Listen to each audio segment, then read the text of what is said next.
father joined the Navy, and he ended up in Pearl Harbor. They made all these sacrifices to build a better world.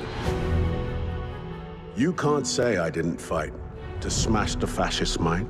So for many men of this generation, silence was the standard. When you couple that silence with the suppression of Black contributions in World War II, how difficult was it to shape and tell these stories? And how important was it for both of you that the story of the 320th Barrage Balloon Battalion be told?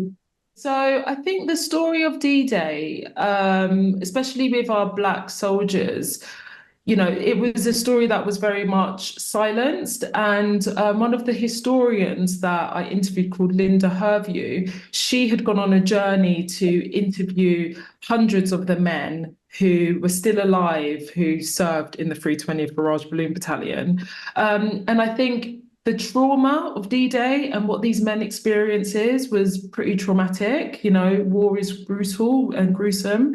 They were seeing body parts torn apart in front of them. And we've got to remember, these are young men, boys. They're 17, 18, 19 years old.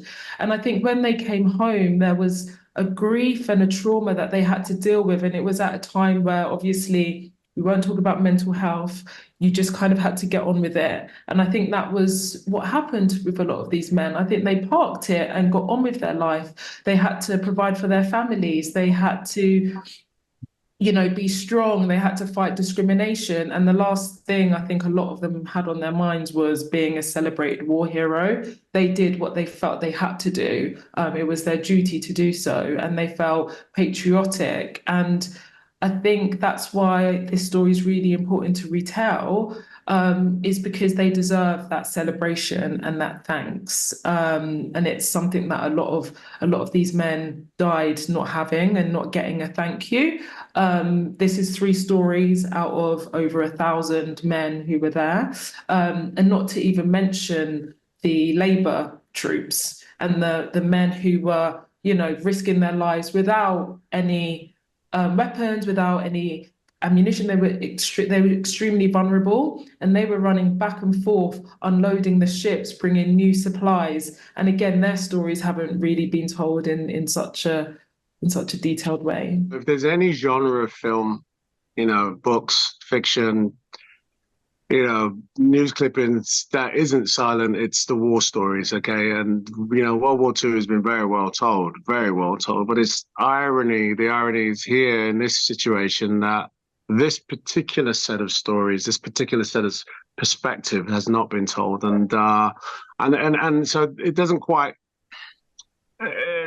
fit to be silent when it's silent about one specific set of people, soldiers, contributors, you know, when the rest of the war, the stories have been glorified in such a biased way. It was a lovely 4-part series, and I really appreciate you guys telling this story. As a military historian, I honestly hadn't known about Black soldiers on D-Day, and that comes through. Like, one of the archivists were like, who are our historians and archivists who don't know this and aren't telling this story? And I'm certainly one of them. So it was very enlightening. So I appreciate you both bringing that to light. Thank you, Claire. That means a lot. It really does. I think that this story, these stories are about opening that perspective up. You know, war isn't pretty. It isn't a happy place. And, you know, I don't stand here sort of basking in glory about telling these stories because they're horrible stories. But it is about education. It is about perspective. So thank you for sharing that.